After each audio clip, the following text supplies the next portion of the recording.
¿Qué sucedería si te dijera que las mismas personas a las que Jesús vino a salvar, el pueblo judío, los guardianes de las antiguas promesas de Dios, fueron los primeros en rechazarlo como su Mesías?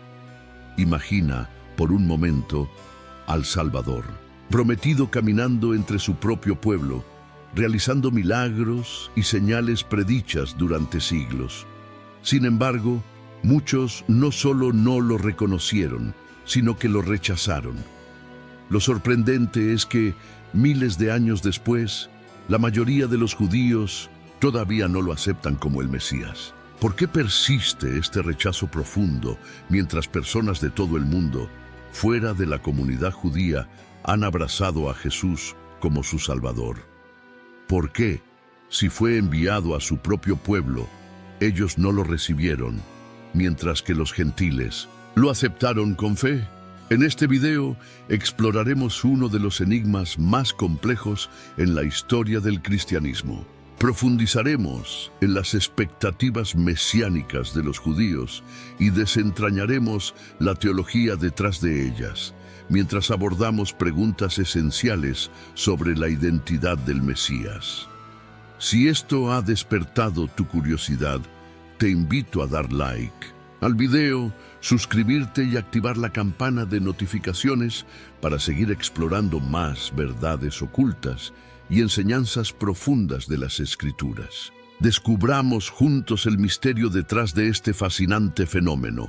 Para entender por qué el propio pueblo de Jesús lo rechazó, debemos explorar la profundidad de la identidad judía. El pueblo judío ha sido moldeado a lo largo de los siglos por un pacto único con Dios, marcado por una relación especial que comenzó con Abraham, un hombre que, movido por una promesa divina, dejó todo lo que conocía para fundar una nación. Este pacto no era un mero privilegio, sino una responsabilidad divina. El pueblo elegido tenía la misión de revelar la santidad de Dios al mundo entero. Desde los primeros momentos de la historia judía, comenzando con Abraham y continuando con el Éxodo bajo el liderazgo de Moisés, los judíos fueron guiados por leyes, rituales y profecías que les dieron un propósito claro. Cada mandamiento recibido era una expresión de la justicia y la santidad divinas, un recordatorio de su papel como un pueblo apartado para reflejar la voluntad de Dios en la tierra. Este llamado los conectó profundamente con su identidad como una nación separada de las demás, encargada de transmitir la justicia de Dios a las naciones. Las leyes dadas en el Sinaí no eran solo reglas para vivir, sino un medio para mantener esa conexión con Dios. Desde las estrictas leyes dietéticas hasta la observancia del sábado, cada aspecto de la vida judía estaba impregnado de un propósito sagrado. Estas leyes y las profecías de un futuro Mesías libertador les daban esperanza. Esperaban un rey, un descendiente de David, que restaurara a Israel a su antigua gloria, trayendo no solo paz, sino justicia.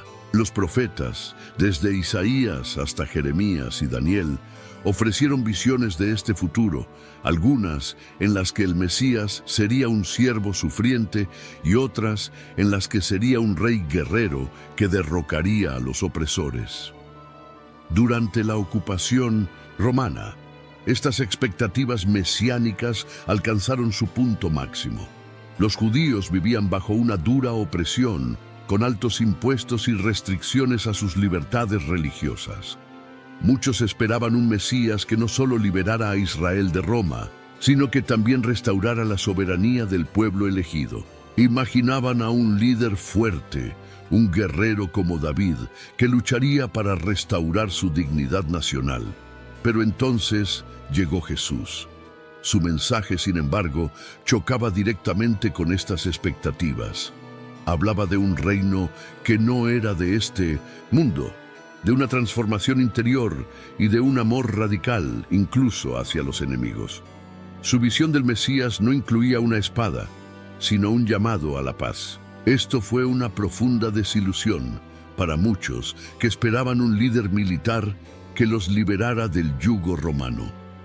No solo sus enseñanzas parecían entrar en conflicto con lo que muchos esperaban, sino que también desafiaban a las autoridades religiosas. Los fariseos, los saduceos y otros líderes religiosos que habían consolidado su poder sobre el pueblo judío a través de un complejo sistema de leyes y tradiciones, veían a Jesús como una amenaza directa. Cuestionaba sus interpretaciones de la ley, su enfoque sobre la observancia del sábado y la pureza ceremonial. Para ellos, Jesús no era solo una decepción, sino una amenaza al orden religioso y social que habían mantenido, un orden que dependía de una paz frágil con Roma. Los judíos en tiempos de Jesús no formaban un grupo homogéneo. Había divisiones entre ellos, no solo en cuestiones políticas y religiosas, sino también en cómo entender y vivir su identidad. Algunos, como los pescadores y recaudadores de impuestos, vieron en Jesús el cumplimiento de las antiguas profecías, mientras que otros, especialmente los líderes, lo percibían como un peligro. La llegada de Jesús creó una profunda división. Por un lado, estaban quienes lo aceptaron como el Salvador prometido, y por otro, quienes veían su mensaje como una completa disrupción de la forma en que siempre habían vivido. A medida que las enseñanzas de Jesús se difundieron, su visión de un reino más allá del poder terrenal causó un terremoto tanto en la religión como en la sociedad de la época. El pueblo judío, acostumbrado a las promesas de un libertador político, comenzó a enfrentarse a una realidad completamente nueva. Jesús no solo hablaba de liberación de la opresión romana, sino de una transformación interior, de un reino de paz, amor y servicio. Su mensaje de humildad y misericordia desafiaba todo lo que los judíos esperaban del Mesías. Para los líderes religiosos, esta era una idea inconcebible. Jesús no hablaba de la soberanía de Israel en términos políticos, sino de la soberanía de Dios en los corazones de las personas. Este conflicto entre las expectativas del pueblo judío y el mensaje de Jesús continuó durante toda su vida, y después de su muerte, se convirtió en una de las mayores fuentes de debate y reflexión en la historia del cristianismo. A medida que los gentiles comenzaron a abrazar su mensaje, la cuestión del rechazo por parte del pueblo judío se volvió aún más compleja. Sin embargo, si entendemos la profundidad de la identidad judía, podemos comprender por qué Jesús, el Mesías prometido, no fue reconocido por muchos de los suyos. Lo que Jesús dijo, especialmente a los fariseos, era profundamente perturbador. Para ellos, la ley era el fundamento de su fe, el pilar que mantenía a la nación unida. Así que, cuando Jesús se presentó con la autoridad para perdonar pecados y realizó milagros en sábado, para estos líderes, esto representaba una transgresión directa contra la ley sagrada que valoraban tanto. Pero lo que realmente los indignó fueron sus afirmaciones sobre su divinidad. Al declarar, antes de que Abraham existiera, yo soy, Jesús estaba evocando un nombre sagrado que Dios mismo usó cuando se reveló a Moisés. Esta declaración no solo desafiaba su comprensión de la ley, sino que también desafiaba todo el monoteísmo judío. Para los fariseos y otros líderes religiosos, la idea de que Dios pudiera manifestarse de una forma tan humilde en un hombre que se asociaba con pescadores y recaudadores de impuestos era inconcebible. No solo estaban en desacuerdo con sus enseñanzas, sino que las veían como una amenaza directa, una amenaza que en su opinión debía ser erradicada, ya que, para ellos, Jesús no era solo un hereje, sino alguien digno de muerte. Sin embargo, el desafío de Jesús no fue solo teológico, también tocó profundamente aspectos sociales y políticos. En ese tiempo, El Sanedrín, un consejo compuesto por los principales líderes religiosos, desempeñaba un papel crucial como intermediario entre el pueblo judío y los gobernantes romanos. La creciente popularidad de Jesús, quien atraía multitudes, con su mensaje de amor y sus críticas al sistema establecido, ponía en riesgo esta estructura. A medida que su movimiento se expandía, los líderes judíos temían que pudiera provocar disturbios, lo que a su vez podría llevar a una intervención violenta de Roma.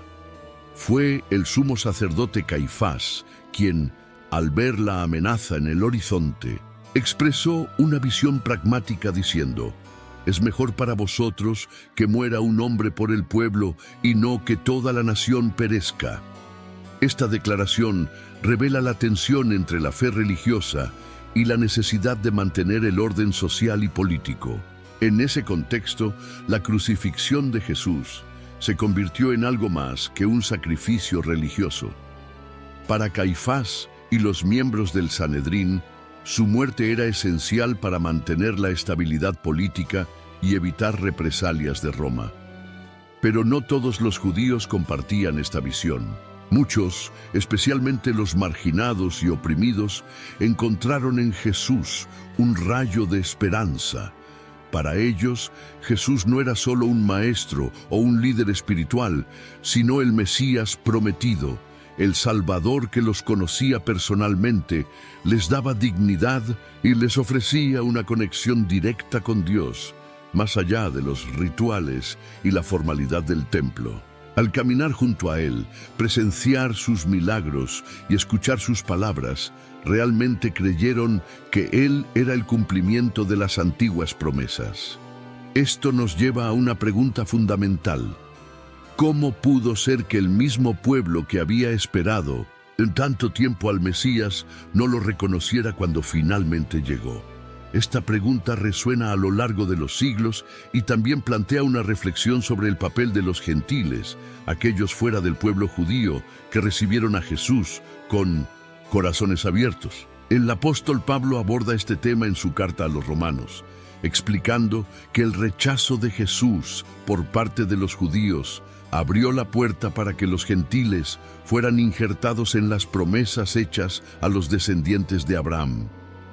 A medida que se desarrollaba la vida y la misión de Jesús, quedó claro que su mensaje y su identidad no encajaban con las expectativas tradicionales judías sobre el Mesías. Durante siglos, el pueblo judío había mantenido la esperanza de la llegada de un Salvador, un líder que restaurara la gloria de Israel y marcara el comienzo de una era de paz y prosperidad. Esta esperanza no era solo una idea lejana, sino una promesa que impregnaba su vida, cultura e identidad. El libro de Isaías presenta al Mesías como un siervo sufriente, alguien que cargaría con los pecados de muchos y traería sanidad. Los cristianos creen que esta profecía se cumplió en la crucifixión de Jesús. Pero muchos eruditos judíos interpretan a este siervo sufriente como un símbolo de la nación de Israel, un pueblo que ha sufrido a lo largo de los siglos, pero que será finalmente redimido por la justicia de Dios. Este mismo conflicto interpretativo se extiende a otras profecías, como las de Daniel, donde algunos cristianos ven la mención de un ungido que sería cortado como una referencia a la crucifixión de Jesús. Sin embargo, las interpretaciones judías suelen vincular estas profecías a diferentes eventos históricos, como las luchas durante el período macabeo o la profanación del Segundo Templo. Esta variedad de interpretaciones crea un panorama complejo, donde para los cristianos Jesús es el cumplimiento de todas las profecías mesiánicas, mientras que para muchos judíos Él queda fuera de su visión tradicional del Mesías. El concepto del Mesías en el pensamiento judío sigue siendo profundamente diferente al del cristianismo. Para los judíos, el Mesías es un descendiente directo del rey David, alguien que restaurará la gloria de Israel. En contraste, Para los cristianos, Jesús no es solo humano, sino que encarna la misma divinidad, una figura que trasciende las expectativas terrenales. Esta discrepancia en la comprensión del Mesías y las profecías relacionadas con él ha sido uno de los temas teológicos más debatidos a lo largo de los siglos y sigue siendo un tema central en los diálogos espirituales y académicos contemporáneos. El concepto cristiano de la divinidad de Jesús como Dios encarnado introduce una brecha teológica significativa dentro de la tradición judía. En Deuteronomio 6:4 se establece que el Señor nuestro Dios, el Señor es uno, un versículo fundamental que reafirma la creencia en la unidad indivisible de Dios. Esta declaración entra en conflicto directo con el cristianismo, que sostiene la doctrina de la Trinidad. La idea de que Dios se manifiesta en tres personas, el Padre, el Hijo y el Espíritu Santo. Aceptar a Jesús como divino representaría un cambio radical en la comprensión judía de la naturaleza de Dios, algo que muchos han considerado incompatible con su fe ancestral. Además de esta diferencia teológica sobre la naturaleza de Dios, otro punto de desacuerdo radica en la interpretación de la ley. Para los judíos, la Torá es eterna e inmutable y constituye la base de su relación con Dios.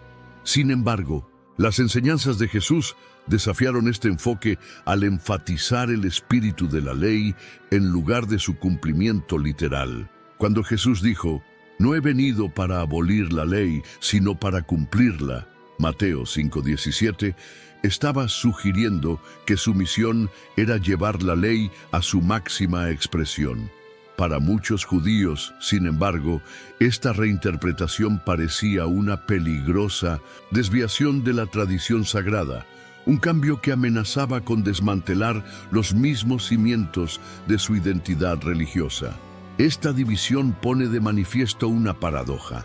Jesús, un rabino judío, fue visto por sus seguidores como la encarnación de las antiguas profecías judías, pero sus enseñanzas se desviaron tanto que eventualmente dieron origen a una nueva fe que con el tiempo abriría sus puertas a los gentiles. Este movimiento no solo desafiaba las expectativas religiosas, sino que también marcaba una creciente distancia del cristianismo respecto a sus raíces judías. Para los líderes religiosos judíos de la época, las acciones de Jesús representaban una doble amenaza. Desafiaban su autoridad religiosa y ponían en peligro la estabilidad social y política del pueblo bajo el dominio romano. El apóstol Pablo, quien originalmente era un fariseo devoto, interpretó este rechazo como parte de un plan divino más amplio. En Romanos 11:11, Pablo sugiere que la caída de Israel abrió la puerta para que los gentiles fueran injertados en las bendiciones prometidas a los descendientes de Abraham. Para Pablo, el rechazo judío no era definitivo ni absoluto, sino una medida temporal que en última instancia conduciría a la salvación tanto de judíos como de gentiles. De hecho, Pablo vio el rechazo de Jesús como una estrategia divina para expandir la promesa de Dios a todas las naciones. Esta noción es fascinante, ya que plantea una paradoja profunda. El Mesías, quien nació entre el pueblo elegido, realizó milagros, proclamó el cumplimiento de antiguas profecías y se ofreció como el Salvador. Fue rechazado por muchos de aquellos para quienes vino. La pregunta persistente es, ¿por qué, si el pueblo judío había esperado tanto tiempo al Mesías, muchos de ellos todavía no lo reconocieron? Y quizás aún más desconcertante, ¿por qué, si los judíos no lo aceptan, los gentiles lo abrazan con tanto fervor? Para comprender mejor este fenómeno, es crucial considerar el contexto del pueblo judío en el primer siglo. Vivían bajo la opresión romana, anhelando la restauración nacional y la liberación. Los profetas habían anunciado la llegada de un Mesías, un rey del linaje de David que traería justicia, derrocaría a los opresores y restauraría la gloria de Israel. Esperaban a un líder militar, un soberano, un guerrero que liberaría a su nación. Sin embargo, Jesús vino proclamando un reino que no era de este mundo. En Juan 18:36, Jesús enseñó sobre el amor, el perdón, la humildad y el servicio, un mensaje que parecía completamente distante de las expectativas revolucionarias de un conquistador militar. Para muchos judíos de la época, esto fue un choque. El Mesías que imaginaban era un líder fuerte, mientras que Jesús hablaba de poner la otra mejilla en lugar de luchar contra los opresores. Esta diferencia en la interpretación del Mesías causó confusión y frustración. Algunos judíos, al ver a Jesús como un humilde carpintero de Nazaret, no podían reconciliar esta imagen con la de un poderoso redentor. Podrían haberse sentido decepcionados, incluso traicionados. Pero no todos lo rechazaron. Muchos lo siguieron, con profunda convicción, dejando atrás sus vidas anteriores para convertirse en sus discípulos. Pescadores, celotes, recaudadores de impuestos fueron testigos de sus milagros, sus enseñanzas y su resurrección, y creyeron firmemente que Él era el cumplimiento de las promesas hechas por los profetas. El rechazo de Jesús no fue un fenómeno unánime, sino más bien un cisma dentro del pueblo judío, marcado tanto por la creencia como por la resistencia. Hoy las razones detrás del rechazo judío de Jesús siguen siendo complejas. Los eruditos judíos leen las Escrituras de manera diferente a los teólogos cristianos. Por ejemplo, en Isaías 53, muchos cristianos ven una clara profecía del siervo sufriente cumplida en Jesús, pero muchos eruditos judíos interpretan este pasaje como una representación simbólica del sufrimiento de Israel, no como un Mesías individual. Asimismo, en Daniel 9, los cristianos suelen ver la profecía del ungido como una referencia a Jesús, pero los judíos la vinculan a eventos históricos específicos de su propia tradición. Una diferencia central radica en la comprensión de la naturaleza de Dios. La teología judía afirma que Dios es uno, indivisible. La noción de Jesús como Dios encarnado es ajena al pensamiento judío, ya que parece socavar la unidad esencial de Dios. Esta división teológica es crucial para entender por qué los judíos no aceptan a Jesús como divino. Tal creencia es incompatible con su comprensión fundamental de Dios. Y además, hay una capa histórica profunda detrás de este rechazo. Los judíos han enfrentado siglos de persecución en nombre de Jesús, lo que ha complicado aún más su relación con el cristianismo. Para muchos judíos, aceptar a Jesús significaría una traición a su identidad, su historia y su supervivencia como pueblo. Esta resistencia no es solo teológica, sino también cultural y personal. Por otro lado, el rechazo de Israel permitió que los gentiles fueran injertados en el árbol familiar de Dios. En Romanos 11, 17, 19, el apóstol Pablo explica que el rechazo de los judíos no anuló las promesas de Dios, sino que las amplió, abriendo una puerta para que todas las naciones accedieran a la fe. Para los cristianos, este rechazo se ve como parte de un plan divino para extender el evangelio más allá de las fronteras de Israel. Sin embargo, según la visión cristiana, este rechazo no marca el final de la historia, sino que ofrece la oportunidad para una futura reconciliación. Pablo también aborda este tema en Romanos, donde menciona que todo Israel será salvo. En su opinión, el endurecimiento parcial de Israel es temporal y con la esperanza de que, en el futuro, el pueblo judío reconozca a Jesús como el cumplimiento de las antiguas promesas.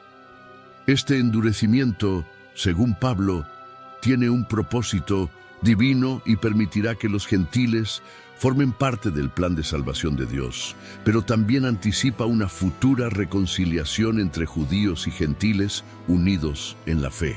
Esto refleja la complejidad del plan de Dios, que no es exclusivo de un solo pueblo, sino que abarca a todas las naciones. Ahora surge una pregunta profunda que ha inquietado tanto a cristianos como a judíos a lo largo de los siglos. Si Jesús fue el Mesías prometido para el pueblo judío, ¿por qué tiene sentido que los gentiles lo acepten cuando los mismos judíos a quienes fue enviado no lo reconocen? Esta pregunta toca las raíces teológicas e históricas de la relación entre el cristianismo y el judaísmo. Para entenderlo, es importante explorar cómo el mensaje de Jesús se expandió más allá de Israel. En Mateo 15:24, Jesús declara: inicialmente, no fui enviado sino a las ovejas perdidas de la casa de Israel, lo que enfatiza que su misión principal era para el pueblo judío, como el cumplimiento de las antiguas promesas. Sin embargo, a medida que avanza el Nuevo Testamento, especialmente con las enseñanzas del apóstol Pablo, el alcance del mensaje de Jesús se amplió considerablemente, siendo Pablo la figura clave para la inclusión de los gentiles en el nuevo pacto. Pablo, quien había sido un fariseo estricto, argumentó que la fe en Jesús no debía limitarse a los judíos, sino que debía ser accesible para todos, independientemente de su origen o herencia. En Gálatas 3:28, Pablo proclama que no hay judío ni gentil, porque todos sois uno en Cristo Jesús. Esta inclusión de los gentiles no surgió espontáneamente, sino que fue una parte integral del plan de Dios desde el principio. Los primeros cristianos vieron esta inclusión como el cumplimiento de las promesas en las Escrituras hebreas, como se menciona en Isaías 49:6, donde Dios declara que su siervo sería luz para las naciones y llevaría la salvación hasta los confines de la tierra. Para los cristianos, este pasaje anticipa la misión universal de Jesús, cuyo propósito trascendió las fronteras de Israel. La exclusión de muchos judíos no fue vista por los primeros cristianos como un rechazo definitivo de Jesús o su mesianismo, sino como una forma de que los gentiles se unieran a la fe. Pero aquí es donde la discusión se vuelve aún más intrigante. En Romanos 11, Pablo explora un misterio profundo en torno al rechazo de los judíos hacia Jesús. Lo describe como un endurecimiento temporal que permitió que los gentiles fueran injertados en el pueblo de Dios. Además, Pablo expresa su esperanza de que esta inclusión de los gentiles eventualmente lleve a Israel a redescubrir a su Mesías, lo que abriría la puerta a una futura reconciliación entre ambos pueblos. En esta visión, la fe de los gentiles no reemplaza a Israel, sino que se integra en el plan divino de Dios, haciendo espacio para ambas comunidades dentro de la historia de la salvación. Algunos escépticos sugieren que si los judíos no aceptaron a Jesús, tal vez entendieron algo esencial que los gentiles pasaron por alto. Después de todo, el pueblo judío estaba profundamente arraigado en sus escrituras, profecías y expectativas mesiánicas. Esta perspectiva abre la puerta a una pregunta crucial. ¿Es posible que hubiera elementos de la identidad y misión de Jesús que los judíos entendieron de manera diferente, algo que el mundo gentil podría no haber comprendido completamente? La divergencia en la comprensión no se debe a la ignorancia de ninguna de las partes, sino a las profundas convicciones sobre cómo deberían cumplirse las promesas divinas. Para los gentiles, aceptar a Jesús como el Mesías implica una fe que trasciende las fronteras étnicas y culturales. Es una aceptación universal del llamado a la redención, un concepto que, según la enseñanza cristiana, cumple la antigua promesa de Dios a Abraham. Todas las familias de la tierra serán bendecidas por medio de ti. Génesis 12:3. Los cristianos creen que el sacrificio de Jesús cerró la brecha entre la humanidad y Dios, ofreciendo salvación tanto a judíos como a gentiles por igual.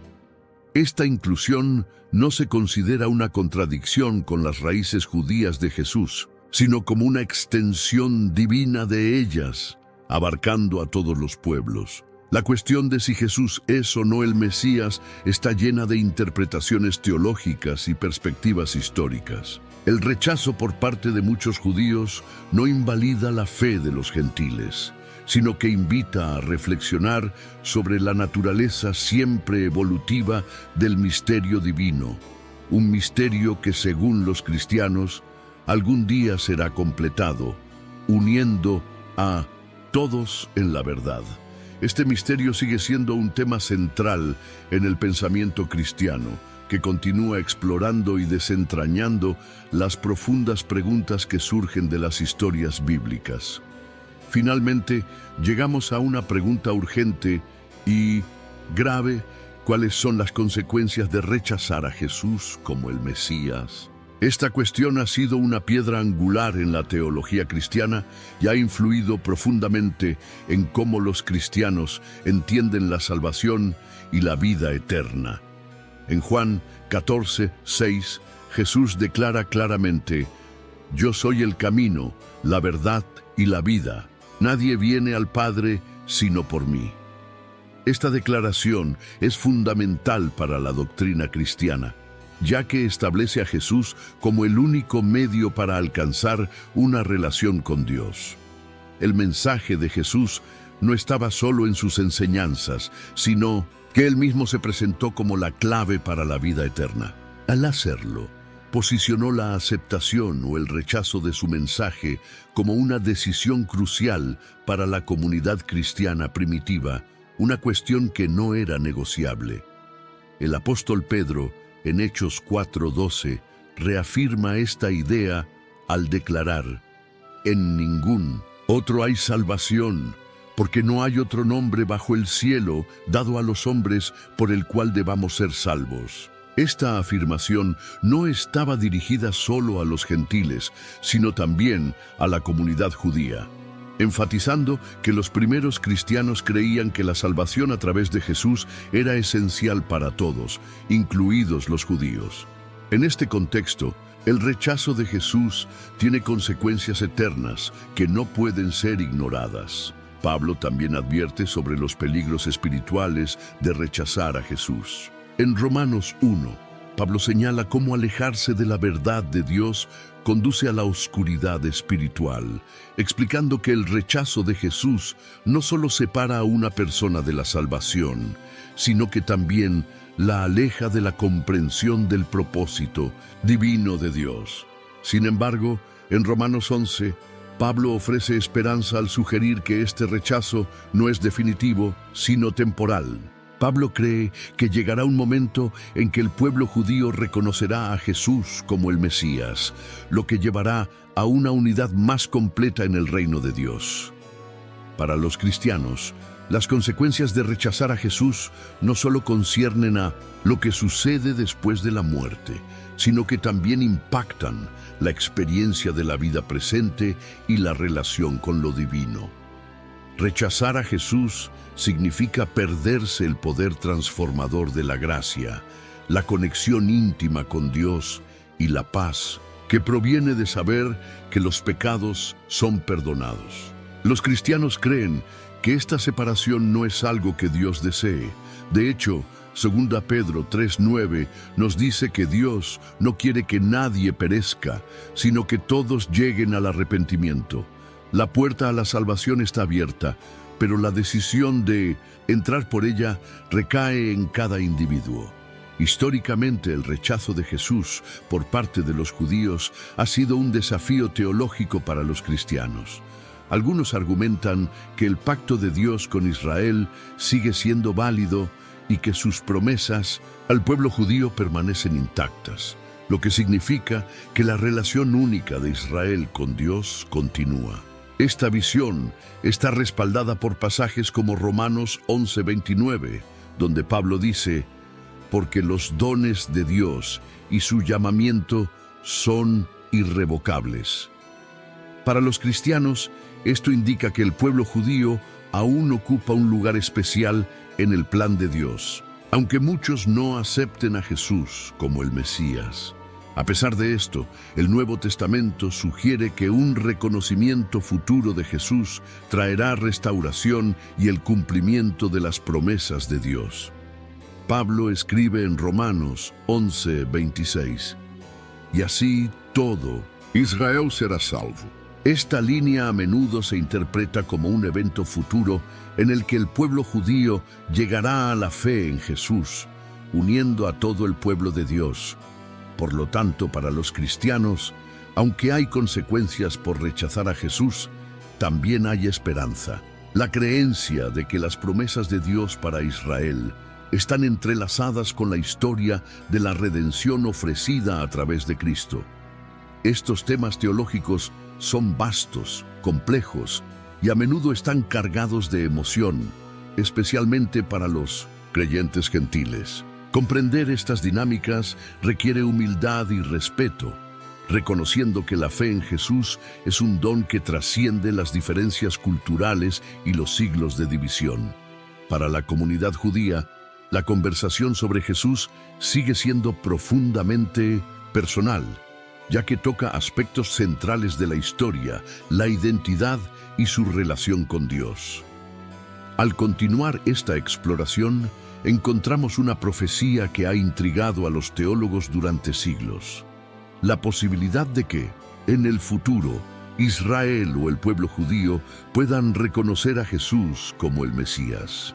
En esta sección profundizamos en algunas de las profecías e interpretaciones más fascinantes que sugieren una redención futura, un tiempo en el que el pueblo, elegido por Dios, pueda abrazar a aquel que inicialmente rechazaron.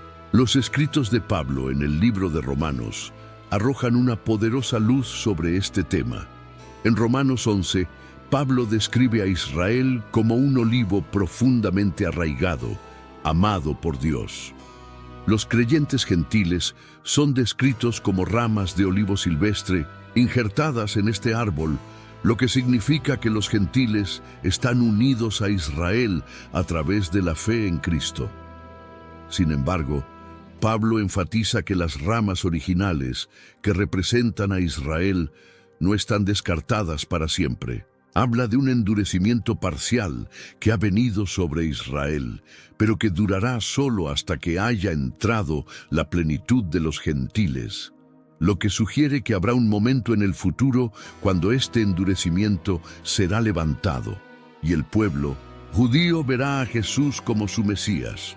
En Romanos 11:26, Pablo escribe: y así todo Israel será salvo. Esta frase es interpretada por muchos cristianos como un evento futuro en el que el pueblo judío reconocerá a Jesús como el cumplimiento de sus esperanzas mesiánicas.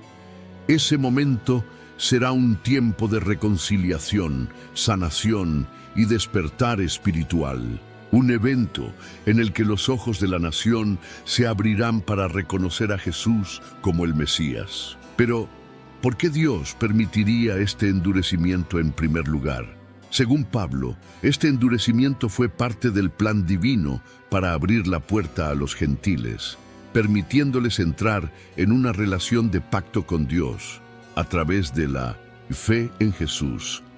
Desde esta perspectiva, el rechazo inicial de Israel no fue un rechazo permanente, sino un paso dentro del plan mayor de Dios, uno que finalmente traerá a más personas al reino de Dios. Este endurecimiento temporal de Israel permitió la difusión del Evangelio a los gentiles, quienes fueron injertados en la familia de Dios. La visión de una futura redención de Israel resuena con las profecías del Antiguo Testamento, como en Ezequiel 36, donde Dios promete restaurar a Israel diciendo: «Os daré un corazón nuevo y pondré un espíritu nuevo dentro de vosotros. Quitaré de vosotros el corazón de piedra y os daré un corazón de carne. Para muchos cristianos, esta promesa simboliza una futura renovación espiritual que se alinea con la visión de Pablo sobre la reconciliación final de Israel con Dios a través de Cristo. De manera similar, el profeta Zacarías previó un tiempo cuando Israel mirará a aquel a quien traspasaron, una frase que muchos asocian con Jesús, sugiriendo un futuro momento de reconocimiento.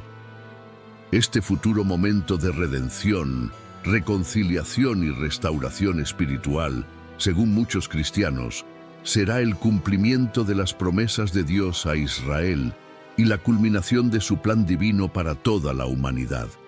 Este evento no solo marcará un cambio trascendental para el pueblo judío, sino también para todos aquellos que han sido injertados en el árbol familiar de Dios a través de la fe en Cristo. El concepto de una restauración espiritual completa es uno de los pilares de la esperanza cristiana, esperando con ansias la manifestación final de la justicia y la paz divinas en el mundo. Sin embargo, esta visión profética no está exenta de misterio. La pregunta que surge es si, en este futuro prometido, cada judío individual aceptará a Jesús como el Mesías, o si Pablo se refiere a una redención colectiva que abarca generaciones y siglos. Los teólogos han debatido este tema durante siglos, con diversas interpretaciones sobre el significado de estas promesas. Sin embargo, lo que parece claro es que para Pablo, el pacto de Dios con Israel sigue siendo válido. Como declara en Romanos 11:29, porque los dones de Dios y su llamamiento son irrevocables. Este versículo reafirma que, independientemente de las creencias actuales de Israel, la nación ocupa un lugar único en el corazón de Dios y en su plan redentor. Para los creyentes gentiles, esta esperanza futura es tanto una promesa como un recordatorio. Es una promesa de que los planes divinos de Dios son expansivos, abarcando a todos los pueblos y entrelazando la fe de judíos y gentiles en un gran tapiz de salvación. Pero también es un recordatorio de que debemos abordar este tema con humildad y compasión, reconociendo la profundidad de la identidad judía y la importancia perdurable de las promesas de Dios a Israel. Al reflexionar sobre estas promesas, debemos recordar que la fe, al igual que la sabiduría, es un viaje. Puede que no tengamos todas las respuestas, pero estamos llamados a buscarlas con un corazón abierto y una disposición para aprender. Ya, sea que estés en el camino de la búsqueda, seas un creyente firme o luches con preguntas profundas, es importante recordar que el camino hacia la comprensión está abierto para todos los que estén dispuestos a recorrerlo. Esta invitación a la reflexión es una puerta abierta para aquellos que deseen profundizar en los misterios de la fe sin importar su punto de partida. ¿Alguna vez te has detenido a reflexionar por qué el mismo pueblo que nos transmitió las Sagradas Escrituras y que durante siglos anheló la llegada del Mesías, no reconoció a Jesús como el Salvador prometido? Esta es una interrogante que ha generado asombro y debate entre los cristianos durante más de 2000 años. Y hoy nos adentraremos en este enigma. Imagina este escenario. Un pueblo escogido por Dios, que poseía profecías y promesas claras, aguardando con ansias a su Redentor, pero que, cuando finalmente aparece, no logran identificarlo. Parece el guión de una historia cargada de sorprendentes giros divinos, ¿no te parece? Pero no se trata de una simple narración ficticia, sino de un hecho histórico que ha dado forma a la historia religiosa y que todavía sigue afectando el mundo en que vivimos. Este acontecimiento no solo cambió para siempre el rumbo del cristianismo, sino que también provocó siglos de tensiones, intensos debates teológicos y profundas divisiones entre comunidades que de manera paradójica comparten un mismo origen. Quizá pienses en este momento, es sencillo, simplemente no creyeron en él. Pero espera un instante, porque la realidad es mucho más compleja y apasionante de lo que imaginas. Lo que estamos a punto de iniciar es un viaje que nos conducirá a través de la historia, la teología y la cultura, desafiando ideas que tal vez tengas muy arraigadas y ampliando tu comprensión sobre este asunto.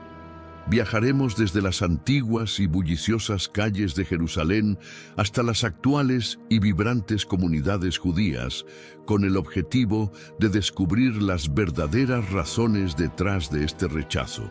Y lo que vamos a encontrar podría cambiar para siempre tu manera de percibir no solo la relación entre judíos y cristianos, sino también tu manera de entender tu propia fe.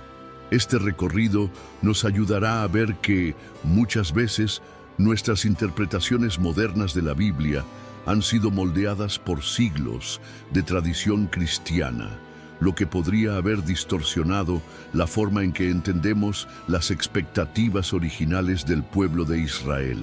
Por eso, te invito a que te quedes hasta el final, porque lo que vas a descubrir podría transformar por completo tu visión sobre este tema tan profundo y delicado. Y claro, no olvides suscribirte al canal y activar la campanita para no perderte ninguno de nuestros próximos videos. Prepárate, ajusta tu cinturón, abre tu mente y mantén tu corazón dispuesto. Estamos a punto de sumergirnos en uno de los misterios religiosos más impactantes de todos los tiempos. Al concluir este video, tendrás una comprensión que pocos cristianos han alcanzado y estarás mejor preparado para promover el diálogo y tender puentes. Esta no es solo una cuestión de teología, sino también una oportunidad para aprender a mirar la fe del otro con respeto, profundidad y contexto. Descubriremos no solo lo que creían los antiguos, sino también cómo esas creencias moldearon su identidad colectiva y su forma de imaginar el futuro. ¿Estás listo para que tu perspectiva cambie? Entonces, acompáñame en este viaje revelador para descubrir por qué los judíos no aceptan a Jesús como el Mesías. Te aseguro que las razones te sorprenderán, te cuestionarán y al final enriquecerán tu fe de formas que quizás nunca habías considerado. Para comprender a fondo por qué el pueblo judío no acepta a Jesús como el Mesías, es necesario retroceder en el tiempo y transportarnos a las agitadas calles de la antigua Israel. Imagínate en medio del bullicio del mercado, rodeado por el aroma embriagador de las especias y las intensas discusiones sobre la llegada del Mesías tan esperado. Este escenario, aunque lejano a nuestra vida moderna, es fundamental para entender la clave de nuestra pregunta. En aquella época, la atmósfera estaba saturada de expectación. El pueblo judío había soportado siglos de dominación, primero por los babilonios, luego por los persas, más tarde por los griegos y finalmente sufrían bajo el implacable yugo del Imperio Romano. Su esperanza descansaba en las promesas que hallaban en sus textos sagrados, promesas que anunciaban la llegada de un libertador que restauraría su nación y la devolvería a su antiguo esplendor. Las heridas causadas por la opresión, la destrucción del templo y el exilio habían alimentado en ellos un anhelo profundo por un redentor visible y poderoso, alguien capaz de actuar con fuerza política y militar para revertir su sufrimiento histórico. A este anhelo se sumaba el peso de las profecías que, según su interpretación, describían a una figura victoriosa, gloriosa y encargada de restaurar a Israel. Los sabios y estudiosos de la época discutían intensamente sobre la naturaleza de este Mesías. Algunos lo veían como un líder político, otros como un juez justo, e incluso existía la creencia de que podían venir dos Mesías, uno que sufriría, el Mesías ben José, y otro que triunfaría, el Mesías ben David. Esta variedad de opiniones muestra la complejidad del tema y lo alejada que estaba la idea de un Mesías crucificado de sus expectativas. En su mentalidad, la cruz no era símbolo de redención, sino de humillación y maldición, tal como lo expresa la misma Torá: maldito el que cuelga de un madero. Deuteronomio 21:23. Pero, ¿qué era exactamente lo que esperaban? Aquí es donde la cuestión se vuelve realmente fascinante. Las expectativas mesiánicas de la antigua Israel eran mucho más ricas y elaboradas de lo que solemos imaginar hoy. Ellos no aguardaban un Salvador espiritual como muchos conciben a Jesús actualmente. No, su esperanza estaba enfocada en un tipo de Mesías completamente distinto. Imagina a un rey guerrero, descendiente directo de David, entrando montado en un majestuoso caballo de guerra, empuñando una espada. Este Mesías sería quien derrocaría a sus opresores, restauraría la dinastía davídica y traería consigo una era de paz y prosperidad para Israel, tal como lo anunció el profeta Isaías. Porque un niño nos es nacido, hijo nos es dado, y el gobierno estará sobre su hombro. Isaías 9:6. Y no solo eso, también esperaban señales celestiales impresionantes, como terremotos, cielos que se abrirían y ejércitos angelicales descendiendo desde lo alto. Muchos imaginaban que el establecimiento del reino de Dios en la tierra sería algo visible y tangible, con un trono real en Jerusalén y todas las naciones del mundo rindiendo tributo. Con unas expectativas tan elevadas, resultaba prácticamente imposible que una figura humilde que predicaba el amor al prójimo y que terminó muriendo a manos de los romanos pudiera ser vista como el Mesías prometido. Además, Jesús no cumplió con ciertos aspectos de las profecías mesiánicas, según las interpretaciones de los sabios de Israel. No reconstruyó el templo, no reunió a las tribus dispersas de Israel, no instauró la paz global, ni sometió a los enemigos que oprimían al pueblo. Desde esta perspectiva, esto lo descartaba automáticamente como candidato al título de Mesías. Pero estas esperanzas no surgieron de la nada. Se habían forjado con el paso de los siglos, alimentadas por el estudio profundo de las Escrituras, las oraciones y la esperanza mantenida a pesar del sufrimiento constante. Para muchas generaciones, el Mesías era la prueba viva de que Dios seguía recordando a su pueblo. Los conocidos rollos del Mar Muerto, descubiertos en Qumrán, evidencian que incluso pequeños grupos religiosos del siglo I estaban convencidos de la llegada inminente de dos Mesías, uno de carácter sacerdotal y otro de linaje real. Esto nos muestra que la expectativa del Mesías era el corazón de la vida espiritual judía, un tema recurrente y profundamente discutido, lleno de detalles y matices. Sin embargo, la liberación política no era el único aspecto de la esperanza mesiánica. También anhelaban una renovación espiritual. El profeta Jeremías había hablado de un tiempo futuro en el que Dios establecería una nueva alianza con su pueblo, escribiendo su ley en lo más profundo de sus corazones. Jeremías 31:33. Se esperaba que el Mesías restaurara el culto legítimo en el templo y reuniera de nuevo a todos los exiliados esparcidos por el mundo. Según la visión tradicional, esta nueva era traería consigo una transformación radical. El sufrimiento desaparecería, la injusticia se erradicaría, los enfermos serían sanados, los muertos resucitarían y el mundo entero conocería plenamente a Dios. Era una visión a la vez espiritual y terrenal, intensamente vinculada a la identidad nacional y religiosa del pueblo de Israel. Y aquí es donde la cuestión se vuelve aún más fascinante. Estas expectativas no eran simples sueños vagos o anhelos sin fundamento, sino que estaban sólidamente arraigadas en siglos de interpretación de las profecías y en una tradición teológica muy elaborada. El pueblo judío, escudriñaba meticulosamente sus escrituras, desarrollando una teología mesiánica compleja. Estudiaban, por ejemplo, el pasaje de Daniel 7:13-14, que describe a uno como hijo de hombre, viniendo entre las nubes del cielo y recibiendo dominio sobre todas las naciones. También meditaban sobre Zacarías 9:9-10, que habla de un rey justo que llegaría a Jerusalén montado en un asno, trayendo consigo salvación. Incluso los salmos conocidos como mesiánicos, como el Salmo 2 y el Salmo 110, reforzaban la imagen de un líder dotado de autoridad divina para gobernar y proteger a Israel. Pero aquí radica el verdadero núcleo de la cuestión, la clave para comprender el rechazo de muchos judíos a Jesús como Mesías. Todas estas profecías eran interpretadas a partir de las duras circunstancias que vivían bajo el dominio romano. La idea de un Mesías conquistador que liberara políticamente a Israel y restaurara su soberanía resultaba sumamente atractiva.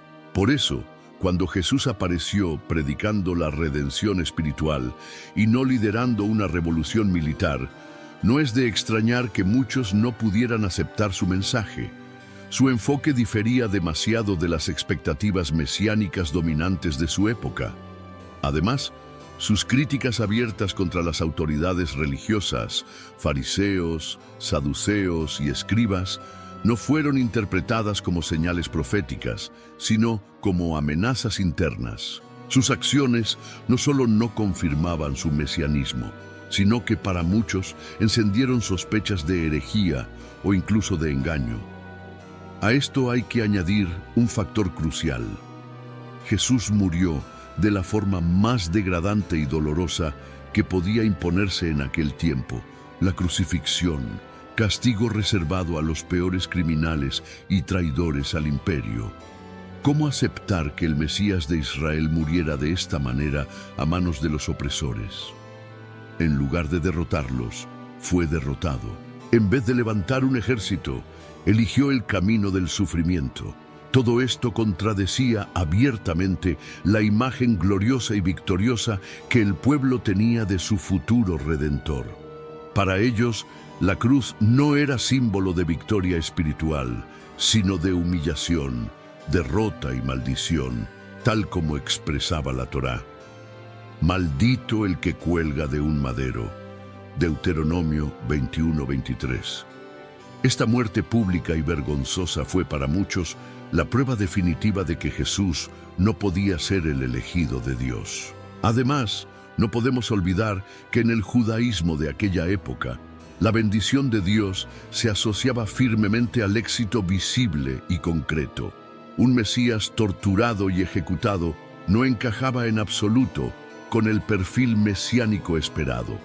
A esto se sumaba la preocupación por la pureza ritual, la estricta observancia de la Torá y la defensa de las instituciones religiosas, como el templo y el Sanedrín.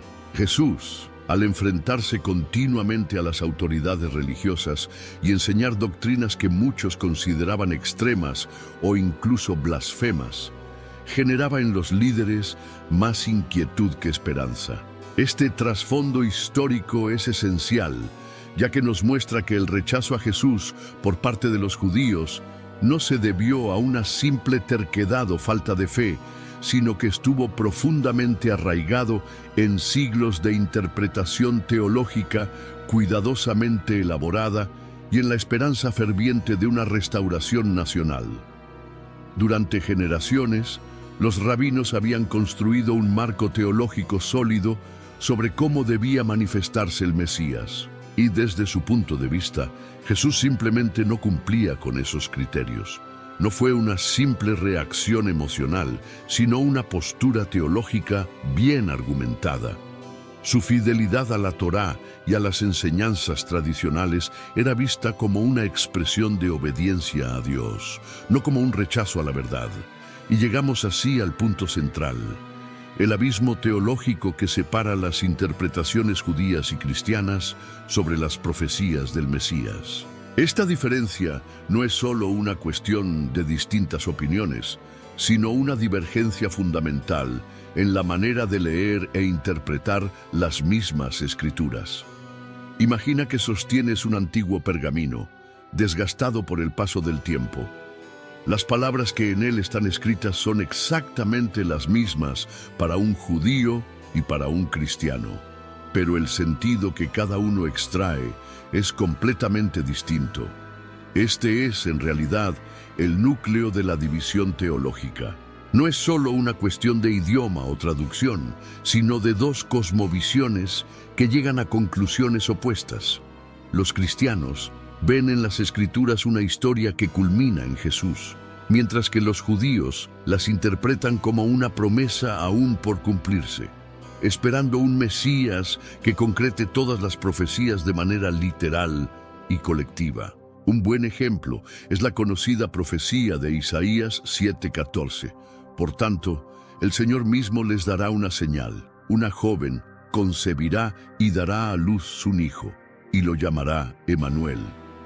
Nosotros, los cristianos, la relacionamos de inmediato con el nacimiento milagroso de Jesús. Sin embargo, para los estudiosos judíos, este versículo tiene un contexto y un sentido totalmente distinto. En el hebreo original, la palabra traducida como virgen es alma, que en realidad significa mujer joven. Los sabios judíos sostienen que esta profecía se cumplió en tiempos de Isaías, refiriéndose a un evento contemporáneo, no a un nacimiento milagroso que tendría lugar siglos después. En su interpretación, era una señal dirigida al rey Acaz sobre la caída de sus enemigos y no una predicción mesiánica futura. Incluso argumentan que, de haber querido referirse explícitamente a una virgen, el texto hebreo habría utilizado la palabra Betulá, que sí significa virgen de forma inequívoca. Esta diferencia, que se transmitió a través de la traducción griega conocida como la Septuaginta, fue una de las raíces de la separación entre las interpretaciones judías y cristianas. Para los cristianos, esta traducción griega permitió una lectura cristológica. Para los judíos, representó un error de interpretación o una aplicación fuera de su contexto original.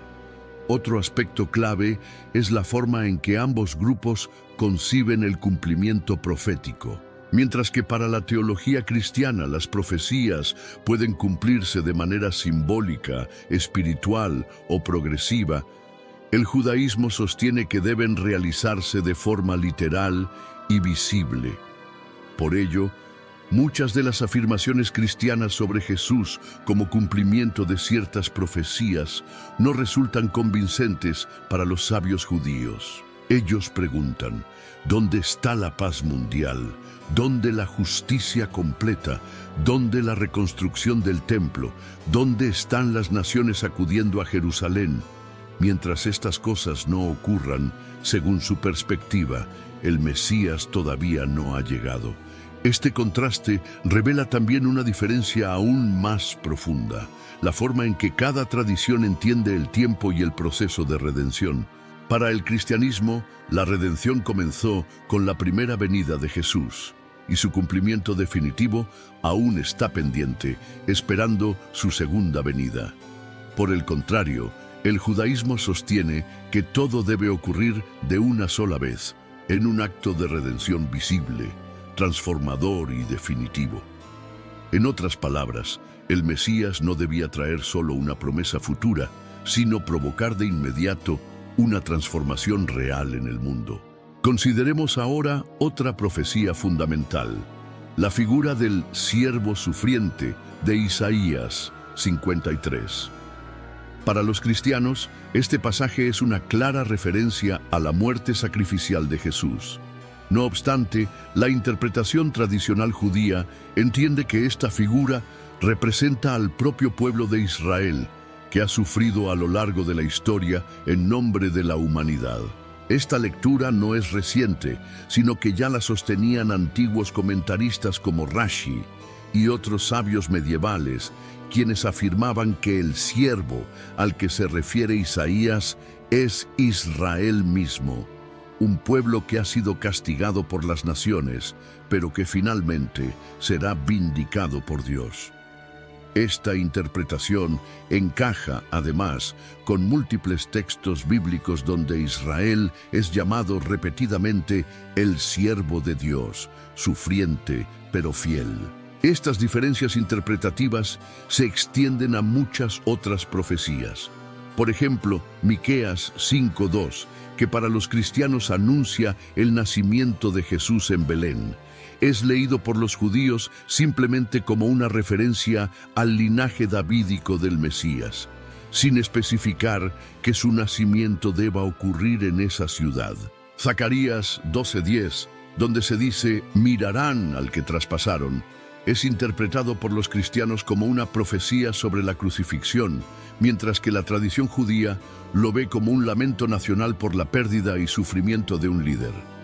Incluso pasajes como Isaías 9:6, que menciona a un niño que nos ha nacido, suelen ser considerados por los judíos como referencias a reyes davídicos contemporáneos, como el rey Ezequías, y no como una profecía mesiánica. Pero el asunto va más allá de versículos específicos. Toda la concepción judía sobre quién debe ser el Mesías y qué debe lograr es diferente. En la tradición judía, el Mesías debe cumplir ciertas condiciones claras: reunir a todos los judíos dispersos, reconstruir el templo en Jerusalén, instaurar la paz universal y llevar al mundo entero al conocimiento pleno de Dios.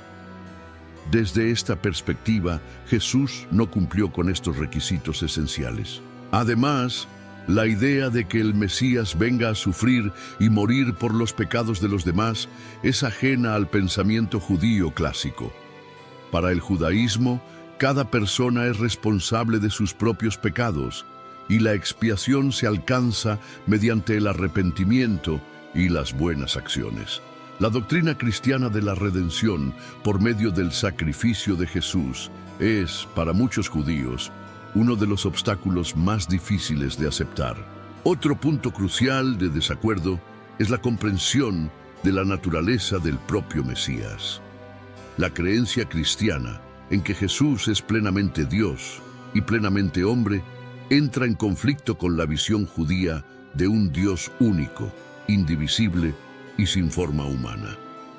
En el judaísmo, la idea de que Dios pueda encarnarse es incompatible con su concepción estricta de monoteísmo.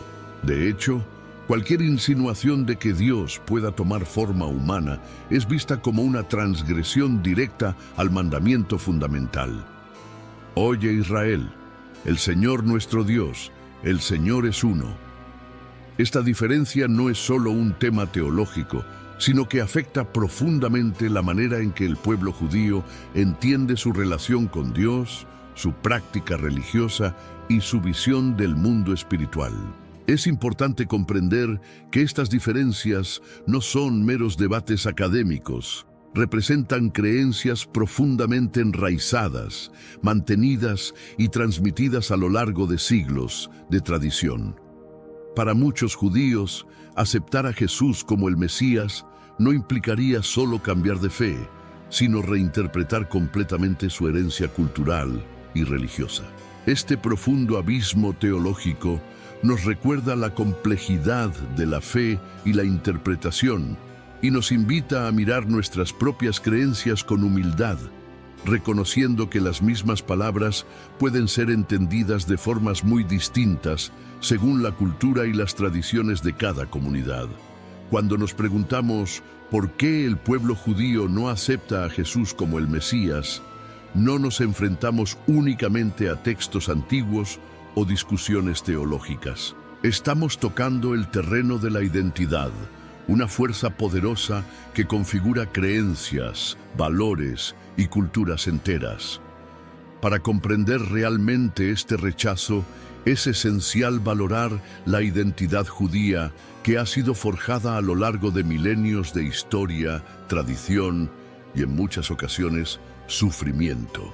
Imagina por un momento formar parte de un pueblo que ha mantenido su esencia durante más de 4000 años, a pesar de haber sido dispersado por todo el mundo, enfrentado persecuciones y presiones para renunciar a su fe. Y sin embargo, ha permanecido fiel a sus creencias, sus costumbres y su identidad. Esta es la realidad del pueblo de Israel. Su identidad no es solo una etiqueta, es una parte viva y activa de su existencia. En el corazón de esta identidad está la convicción de ser el pueblo elegido por Dios, como lo expresa Deuteronomio 7:6. Porque eres un pueblo santo para el Señor tu Dios. El Señor tu Dios te ha escogido de entre todos los pueblos de la tierra para ser su pueblo, su posesión especial.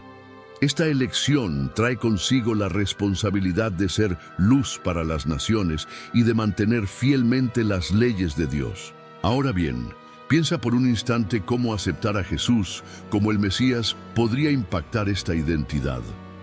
Para muchos judíos, no se trata solo de modificar sus creencias religiosas, sino de algo más profundo, cambiar su sentido de pertenencia. Sería, a sus ojos, alejarse de la comunidad y de la herencia que los ha definido generación tras generación. Además, la identidad judía está profundamente ligada a la práctica y a la observancia de la Torá. Los 613 mandamientos, o mitzvot, regulan desde las leyes dietéticas hasta la observancia del sábado. Estas prácticas no son simples ritos, sino que forman la base de la vida diaria, de las relaciones familiares y del tejido social de la comunidad. El cristianismo, al centrarse en la fe más que en la observancia de la ley, representa un cambio profundo en el modo de vida judío. A esto hay que añadir el contexto histórico. Durante siglos, los judíos han sufrido presiones para convertirse al cristianismo, muchas veces bajo amenazas de persecución o muerte. Estas experiencias han dejado cicatrices profundas en la memoria colectiva del pueblo judío. Para muchos, aceptar a Jesús sería, de algún modo, traicionar a sus antepasados, que lo dieron todo para preservar su fe. Aceptar a Jesús, por tanto, no es simplemente un acto de convicción personal, es una decisión que toca la esencia misma de la memoria histórica, la continuidad cultural y la supervivencia espiritual de un pueblo. Por esta razón, incluso después de 2000 años, esta cuestión sigue siendo para muchos una herida abierta, pero también una oportunidad para el entendimiento mutuo, para el respeto y para construir puentes mediante un diálogo honesto y sincero. Además, el impacto del Holocausto, una de las mayores tragedias que aún vive en la memoria colectiva, reforzó en el pueblo judío la necesidad urgente de conservar su identidad frente a una casi total aniquilación. Para muchos, existe hoy una fuerte sensación de responsabilidad de garantizar la continuidad de su pueblo y de sus tradiciones. Abrazar una fe que, históricamente, estuvo vinculada a quienes los persiguieron puede ser visto como una traición a esa misión de preservación. Es importante recordar que la identidad judía no es únicamente religiosa. Para una gran parte de los judíos, serlo es también una cuestión de cultura, etnia e historia compartida, además de creencias. Incluso quienes no practican activamente la religión, conocidos como judíos seculares, suelen mantener una profunda conexión con su herencia y legado. Aceptar a Jesús, por tanto, no es solo cambiar de fe, sino que podría representar para muchos romper con los lazos culturales y familiares que sostienen su identidad. En muchas comunidades judías circula un dicho muy conocido: ser judío es decir nosotros y no yo. Esta forma de entender la vida es sumamente poderosa, ya que da sentido de pertenencia, ayuda a comprender el mundo y fortalece la unión con algo que va más allá de la individualidad. La idea de apartarse de esta identidad colectiva para aceptar una fe que enfatiza la salvación individual puede resultar muy desafiante. Además, el concepto mesiánico en el judaísmo está estrechamente relacionado con la restauración nacional y la paz universal, mientras que la salvación personal que propone el cristianismo puede parecer desconectada de esta perspectiva colectiva de redención. Comprender estos aspectos culturales y sociales nos permite ver que el rechazo a Jesús no es únicamente una diferencia teológica, sino también una manera de proteger una identidad forjada en medio de adversidades históricas. Se trata de defender una herencia que ha sobrevivido a persecuciones, exilios y tragedias sin perder su esencia, manteniendo viva la esperanza, la resistencia y la resiliencia. Es también un acto de lealtad a la memoria de quienes, a lo largo de generaciones, sufrieron inquisiciones, expulsiones y genocidios sin renunciar a su fe y su legado. Para entender por qué gran parte del pueblo judío no acepta a Jesús como el Mesías, debemos mirar de frente uno de los capítulos más dolorosos de la historia: la persecución que han sufrido a menudo a manos de quienes se declaraban seguidores de Cristo. Esta no es solo una secuencia de hechos aislados, sino una herida profunda marcada en la identidad y en la memoria colectiva de la comunidad judía. Remontémonos a los primeros tiempos del cristianismo. Al principio, los seguidores de Jesús eran considerados una rama dentro del judaísmo. Pero a medida que el cristianismo creció y se convirtió en la religión oficial del Imperio Romano, las tensiones se intensificaron. Durante esos primeros siglos, varios líderes cristianos comenzaron a desarrollar una teología que responsabilizaba a los judíos por la muerte de Jesús. De aquí nació la acusación de deicidio, es decir, que los judíos habían matado a Dios. Esta creencia alimentó durante siglos el antisemitismo institucionalizado, generando resentimiento, estigmatización y violencia. En muchas sociedades cristianas de Europa, los judíos fueron confinados a guetos, excluidos de profesiones, forzados a convertirse y acusados falsamente de crímenes horrendos, como envenenar pozos o realizar rituales con sangre. Las cruzadas, cuya meta era liberar Jerusalén, se convirtieron en una excusa para que muchas comunidades judías de Europa fueran brutalmente atacadas.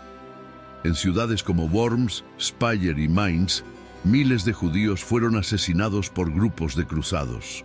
Posteriormente, la Inquisición en España y otros lugares ofreció a los judíos una elección trágica: convertirse o morir. Incluso aquellos que aceptaron la conversión, los llamados conversos, siguieron siendo perseguidos bajo sospecha de practicar su fe en secreto. Grandes expulsiones de judíos de países como España, Francia e Inglaterra se llevaron a cabo alegando supuestas amenazas religiosas, pero también motivadas por intereses políticos y económicos. Este patrón de persecución no fue un hecho aislado. Durante siglos continuaron estas agresiones. Incluso en épocas más recientes, el antisemitismo persistió en países mayoritariamente cristianos. Aunque el Holocausto fue ejecutado por un régimen nazi de ideología principalmente racial, no religiosa, no se puede ignorar que siglos de odio cristiano contra los judíos ayudaron a preparar el terreno para esta tragedia. Muchos aún recuerdan que, mientras sus ancestros eran perseguidos o exterminados, algunas iglesias permanecieron en silencio o, peor aún, colaboraron activamente. Esta complicidad no siempre fue accidental. En ocasiones fue alimentada por la teología del reemplazo, una doctrina que sostenía que la Iglesia había sustituido a Israel como el pueblo elegido de Dios, justificando así el desprecio y la opresión hacia los judíos. Es por eso que para muchos judíos, la figura de Jesús no puede desligarse de este doloroso legado. Aceptarlo como Mesías podría interpretarse como rendirse o deshonrar la memoria de quienes, a lo largo de la historia, se mantuvieron fieles a su fe incluso bajo las peores circunstancias. Para comprender esta resistencia, no basta con estudiar teología. Es necesario escuchar a quienes han vivido esta historia, que han heredado las cicatrices, pero también la dignidad intacta. Sus testimonios nos muestran que su rechazo no nace del odio, sino de un compromiso genuino con su historia, su fe y la memoria de sus mártires. Imagina por un instante la Europa medieval. Las cruzadas, organizadas supuestamente para liberar Tierra Santa, acabaron provocando masacres de comunidades judías enteras. En la primera cruzada de 1096, muchas de las ciudades del Valle del Rin fueron escenario de matanzas en las que los cruzados obligaban a los judíos a convertirse o morir. Hay registros de familias que, ante la imposibilidad de salvarse, prefirieron el suicidio colectivo antes que renunciar a su fe. Las crónicas hablan de padres que, entre lágrimas, mataban a sus propios hijos para evitarles una vida de esclavitud espiritual. Estos relatos, aunque profundamente dolorosos, forman parte de la memoria judía y explican por qué aceptar otra fe no es una decisión sencilla ni ligera. Sigamos avanzando. En 1215, el Cuarto Concilio de Letrán decretó que los judíos debían portar señales distintivas en su vestimenta, marcándolos públicamente. Esta medida, aplicada luego en toda Europa, no solo los diferenciaba, sino que los convertía en blanco de abusos y violencia. Este tipo de discriminación inspiró siglos más tarde medidas similares, como la estrella amarilla impuesta por los nazis, demostrando cómo ciertas ideas pueden sobrevivir y renacer con formas aún más letales. La Inquisición española, iniciada en 1478, trajo consigo la conversión forzada o la expulsión de cientos de miles de judíos. Muchos que se convirtieron, conocidos como conversos, continuaron practicando su fe en secreto, pero vivían bajo una constante vigilancia. Se creó un sistema de delación donde incluso niños eran incentivados a denunciar a familiares y vecinos. Este clima de miedo destruyó comunidades y relaciones enteras. Además, las riquezas y bienes de los judíos eran frecuentemente confiscados, lo que deja claro que detrás de la persecución también había motivaciones económicas. Estos hechos no fueron meros incidentes aislados. A lo largo y ancho de Europa, los judíos fueron víctimas de acusaciones infundadas, como los famosos rituales de sangre que provocaban matanzas sin juicio ni defensa. Durante la peste negra de 1349, se les culpó de envenenar pozos y miles fueron asesinados. En algunos lugares, se les obligaba a aceptar el bautismo bajo coacción, mientras que en otros eran directamente exterminados. Incluso la Reforma Protestante, que rompió con la Iglesia Católica, no erradicó el antisemitismo. Martín Lutero, quien al principio intentó acercarse a los judíos, escribió después textos sumamente hostiles al no conseguir convertirlos. En su obra Sobre los judíos y sus mentiras, pidió la quema de sinagogas, la destrucción de hogares judíos y la prohibición de predicar su religión. Siglos después, líderes nazis recuperaron estas palabras para justificar sus atrocidades. Esto nos muestra que las palabras, aunque pasen siglos, pueden seguir alimentando el odio. Estas heridas no han sanado por completo. En muchas familias judías, estas historias se transmiten de generación en generación, no para fomentar el victimismo, sino como símbolo de resistencia. Esta memoria colectiva condiciona profundamente su relación con el cristianismo y, especialmente, con la figura de Jesús. Comprender esto es clave si de verdad queremos fomentar un diálogo respetuoso entre ambas tradiciones. Porque no se trata solo de conocer la historia, sino de entender que esta historia sigue viva, presente en la mente, las emociones y la identidad de millones de personas en todo el mundo. En la época moderna, la persecución no cesó. En la Rusia zarista, los judíos fueron víctimas de leyes restrictivas, relegados a vivir en la llamada zona de asentamiento, y sufrieron violentos pogromos, ataques organizados que destruían comunidades enteras. Estos pogromos, muchas veces promovidos por las propias autoridades, dejaron muerte, terror y desolación. Sinagogas destruidas, hogares saqueados y familias desplazadas fueron escenas recurrentes.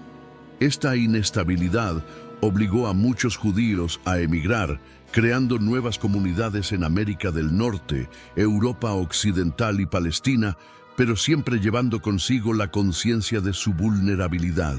Y luego llegó el Holocausto, el intento más planificado y brutal de exterminar al pueblo judío en toda la historia.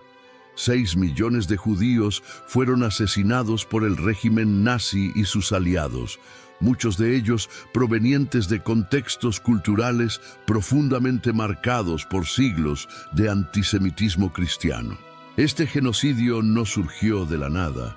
Fue precedido por una larga historia de discursos, leyes y prácticas que durante generaciones habían deshumanizado a los judíos, presentándolos como enemigos espirituales, parásitos sociales o amenazas morales.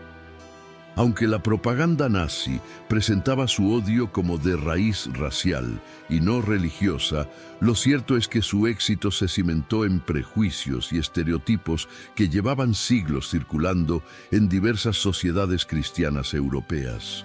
Quizá en este momento pienses, eso pertenece al pasado, las cosas ya no son así, y en efecto, ha habido progresos importantes en la relación entre judíos y cristianos, especialmente desde el Concilio Vaticano II en los años 60. En ese evento, mediante la Declaración Nostra Aetate, la Iglesia Católica adoptó una postura completamente renovada respecto al pueblo judío, rechazando la idea de la culpa colectiva por la muerte de Jesús y reafirmando la validez eterna de la alianza de Dios con Israel. Otras denominaciones cristianas también emitieron pronunciamientos similares, condenando de manera oficial el antisemitismo y promoviendo un acercamiento sincero. Desde entonces han surgido centros de diálogo interreligioso, encuentros académicos y múltiples iniciativas conjuntas que buscan sanar las heridas históricas y construir puentes de comprensión. Sin embargo, las cicatrices de este pasado siguen abiertas. Para muchos judíos, el cristianismo permanece profundamente vinculado a siglos de persecución. La cruz, que para los cristianos es símbolo de redención y esperanza, fue para ellos, muchas veces, un emblema de temor. Decoraba los tribunales de la Inquisición, cubría los estandartes de los cruzados y era portada por quienes exigían conversiones forzadas o arrasaban comunidades enteras.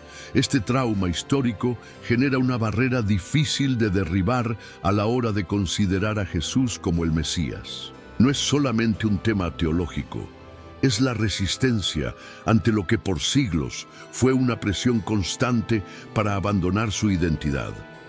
A esto se suma que precisamente por esta historia de sufrimiento, la preservación de la identidad y la unidad judía se ha vuelto aún más importante. Aceptar a Jesús podría ser percibido por algunos como pactar con quienes, históricamente, intentaron erradicar su fe y su existencia.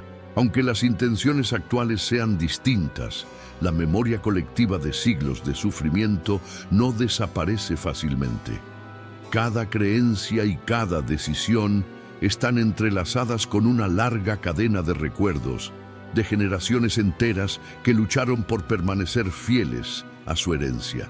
Es crucial comprender que esto no se trata de culpar a los cristianos de hoy por lo sucedido en el pasado, sino de reconocer el peso que esta historia aún tiene en la sensibilidad y la percepción judía. Para muchos, rechazar a Jesús no es únicamente un asunto doctrinal, sino una manera de honrar la memoria de sus antepasados, que soportaron persecuciones, pero jamás abandonaron su fe. Esta perspectiva nos desafía a abordar el diálogo judeo-cristiano con mayor sensibilidad y humildad, recordando que las creencias no nacen en el vacío, sino que están profundamente marcadas por la historia y la experiencia. Lejos de alejarnos, este reconocimiento debería impulsarnos a unirnos en la construcción de un futuro cimentado en el respeto, la verdad y la empatía.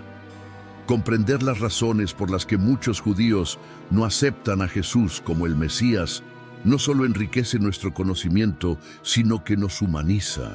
Nos recuerda que la fe siempre se vive en un contexto concreto, marcado tanto por el sufrimiento como por la esperanza. Y si realmente deseamos crear puentes sólidos, no debe ser desde la imposición, sino desde la comprensión y el diálogo honesto. En el presente, es importante reconocer que la visión judía de Jesús ha evolucionado. Aunque la postura tradicional de rechazo se mantiene, hoy existe una mayor diversidad de opiniones que refleja tanto la variedad interna del pensamiento judío como las nuevas dinámicas del diálogo interreligioso. Este cambio ha sido posible gracias a un contexto más abierto, a investigaciones históricas más profundas y a un interés mutuo por comprender sin la necesidad de convencer. Si miramos la postura más generalizada, para la mayoría de los judíos practicantes, Jesús es considerado una figura histórica, un maestro judío que vivió en el siglo I, que dejó huella en la historia universal, que influyó profundamente en la cultura occidental y que estuvo relacionado con las corrientes religiosas del judaísmo de su tiempo. Sin embargo, no lo reconocen como divino ni como el Mesías. Aunque pueden valorar la enseñanza moral que dejó, consideran que no cumplió con los requisitos proféticos exigidos por la tradición. El rabino Shmuley Boteach, un referente del pensamiento judío contemporáneo, expresa esta idea de forma clara. Los judíos no aceptan a Jesús como el Mesías porque no cumplió las profecías mesiánicas. No obstante, cada vez más estudiosos judíos reconocen la importancia de estudiar a Jesús en su contexto histórico, no como un personaje ajeno, sino como alguien profundamente integrado en la vida y en las tensiones religiosas, políticas y sociales del judaísmo del Segundo Templo. Amy Jill Levine, académica judía especializada en el Nuevo Testamento, ha dedicado su obra a mostrar que para entender realmente a Jesús es indispensable comprender primero el judaísmo que lo formó. Este enfoque académico no implica una aceptación religiosa, pero sí representa una mayor disposición al diálogo. Se trata de recuperar a Jesús como parte de la historia judía, sin que eso implique reconocerlo como Mesías. Para algunos, es un paso hacia la sanación, para otros, una oportunidad educativa que permite entender mejor al otro.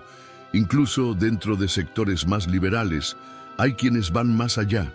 El rabino Michael Lerner, editor de la revista Tikkun, sostiene que, sin aceptar la divinidad de Jesús ni su condición de Mesías, es posible valorarlo como un maestro judío que promovió valores de justicia, amor al prójimo y defensa de los oprimidos.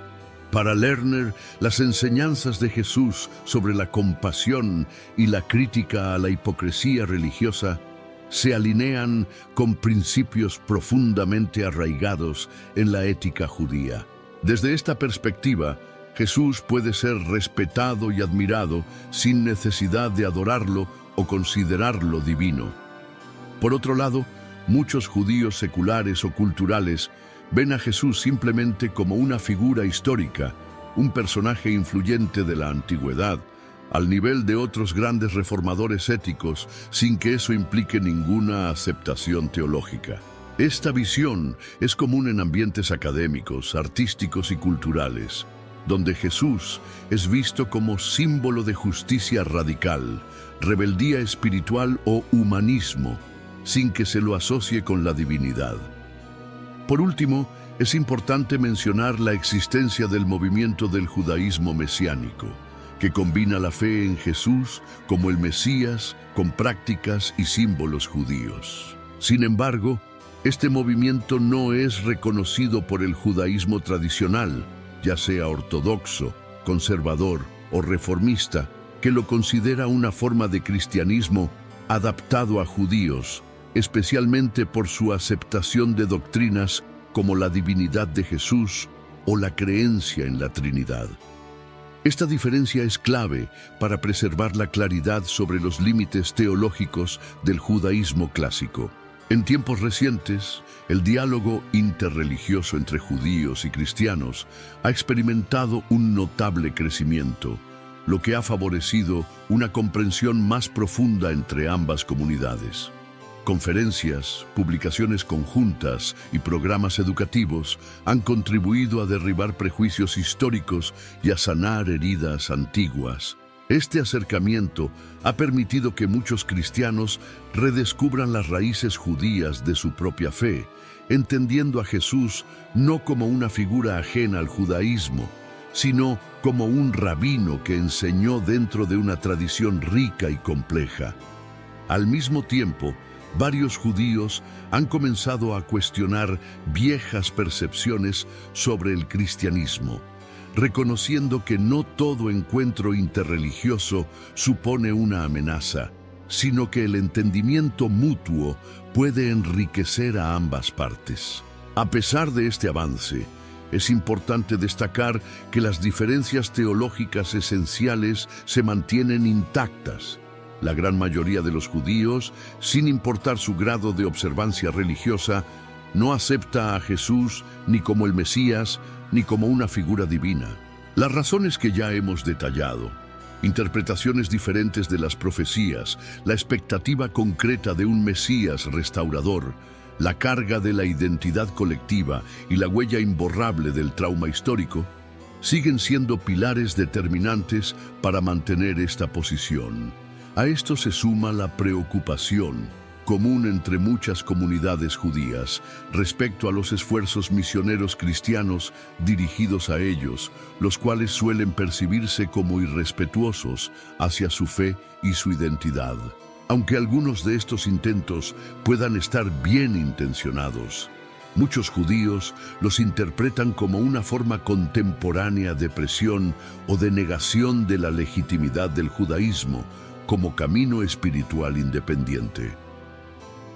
Organizaciones como Jews for Judaism trabajan activamente para contrarrestar estas campañas, ofreciendo formación y recursos que permiten a los judíos responder con conocimiento y firmeza. Por otro lado, es cada vez más común encontrar en ciertos círculos judíos la distinción entre aceptar las enseñanzas éticas de Jesús y aceptarlo como figura divina o como el Mesías. El rabino Irving Greenberg, referente en el diálogo judeo-cristiano, expresa: los judíos pueden respetar a Jesús como un maestro de ética sin aceptar las afirmaciones teológicas que el cristianismo hace sobre él. Esta perspectiva abre espacio a una relación más abierta, sin requerir una unidad doctrinal, pero proponiendo un terreno común basado en el respeto, la honestidad y el deseo compartido de construir un mundo más justo. Vale la pena subrayar que, en Israel, donde la vida judía se desarrolla en un contexto donde es mayoría y forma parte de las instituciones del Estado, las percepciones sobre Jesús pueden ser distintas a las de las comunidades de la diáspora. En muchos casos, el debate no carga el mismo peso emocional o histórico que en Europa o América, donde siglos de conflicto marcaron la relación entre cristianos y judíos. En Israel, algunos ven a Jesús más como un personaje histórico que como una figura conflictiva, permitiendo que su estudio en ambientes académicos y culturales se realice de forma más objetiva. De hecho, en las universidades israelíes es habitual encontrar cursos dedicados al estudio de Jesús desde una perspectiva histórica y no confesional. Académicos, historiadores y teólogos analizan sus enseñanzas, el contexto social y político en el que vivió y su influencia en el surgimiento del cristianismo y en la evolución posterior del judaísmo.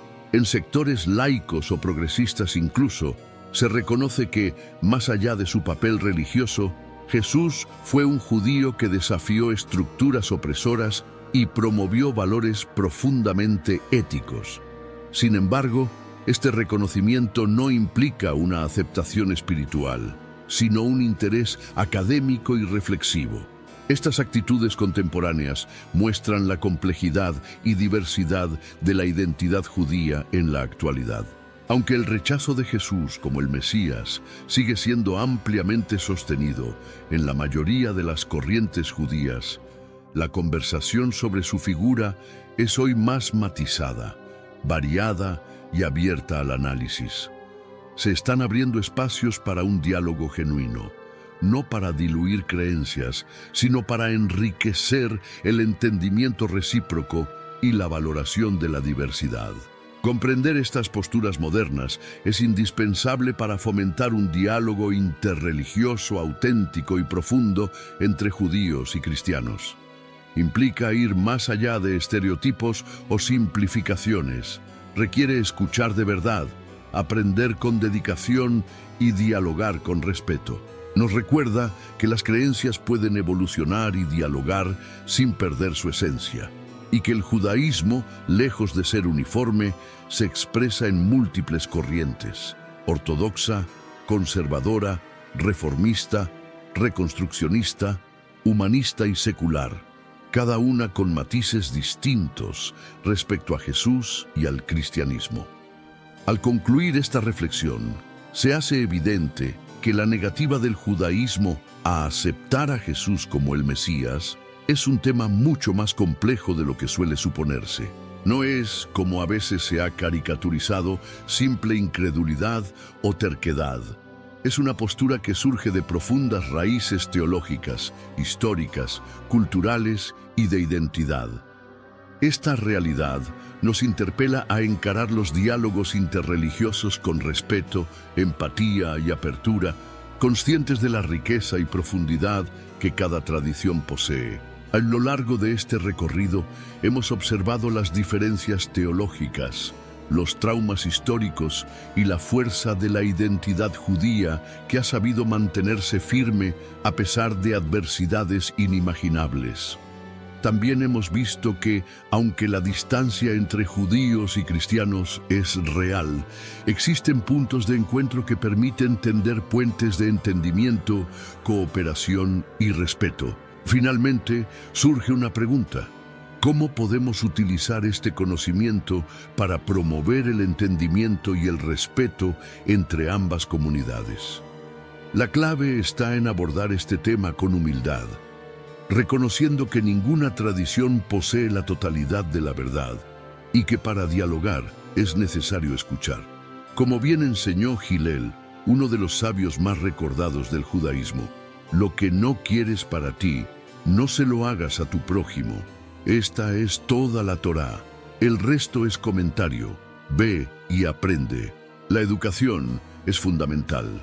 Los cristianos que desean entender a sus vecinos judíos deben tomarse el tiempo para aprender sobre la historia, la teología y la cultura judías.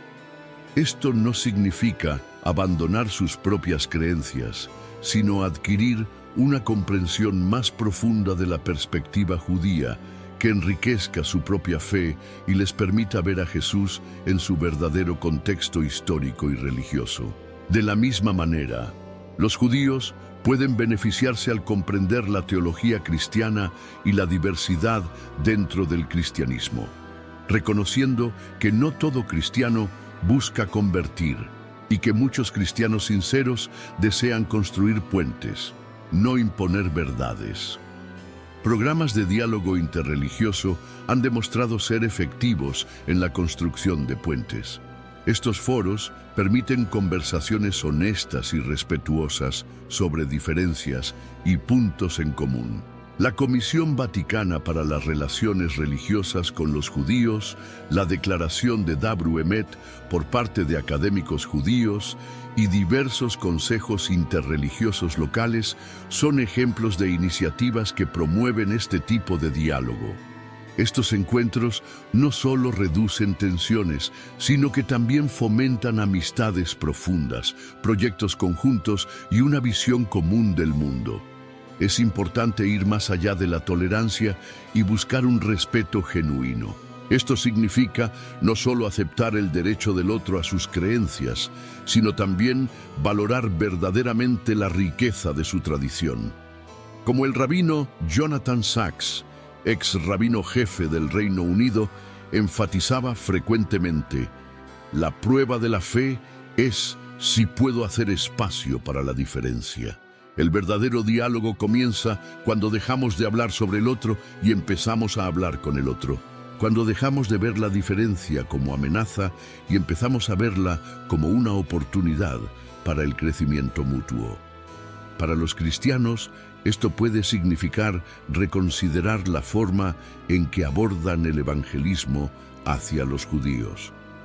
En lugar de ver el rechazo judío a Jesús como un problema a resolver, puede verse como una oportunidad para profundizar su propia fe mediante el compromiso con una perspectiva diferente.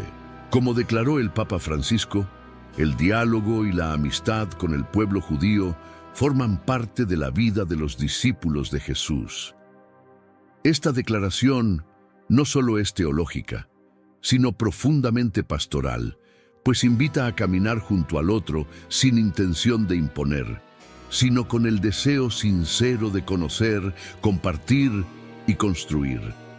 Para los judíos, esto puede implicar distinguir entre el antisemitismo histórico cristiano y los cristianos modernos que buscan genuinamente comprensión y amistad. También puede significar estar abiertos a aprender sobre el cristianismo sin temor a comprometer su propia identidad, sabiendo que el conocimiento no debilita la fe, sino que la fortalece. Ambas comunidades pueden centrarse en valores compartidos y objetivos comunes.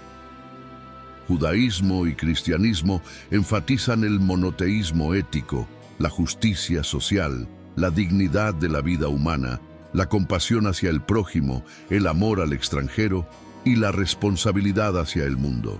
Colaborar en cuestiones sociales, como la lucha contra la pobreza, la promoción de la paz, la defensa de los derechos humanos y la protección del medio ambiente, puede crear lazos que trasciendan las diferencias teológicas.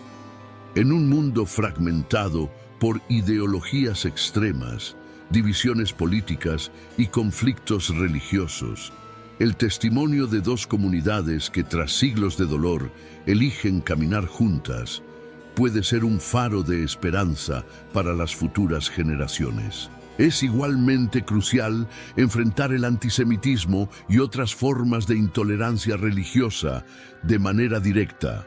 No basta con desear la paz entre religiones. Es necesario actuar con decisión frente a cualquier manifestación de odio, exclusión o prejuicio. Los líderes cristianos tienen la responsabilidad moral y espiritual de educar a sus comunidades sobre el legado perjudicial del antisemitismo, reconociendo cómo las palabras, interpretaciones erróneas y silencios del pasado contribuyeron a siglos de sufrimiento.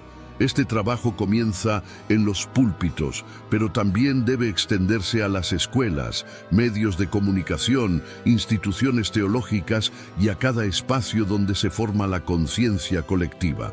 Los líderes judíos, por su parte, pueden reconocer los cambios positivos en las actitudes cristianas hacia los judíos y el judaísmo, distinguiendo entre el pasado doloroso y las nuevas generaciones que desean sinceramente construir una relación basada en el respeto.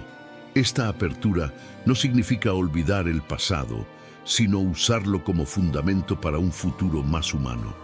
Reconocer el arrepentimiento genuino, y los gestos de acercamiento también es un acto de generosidad y sanación.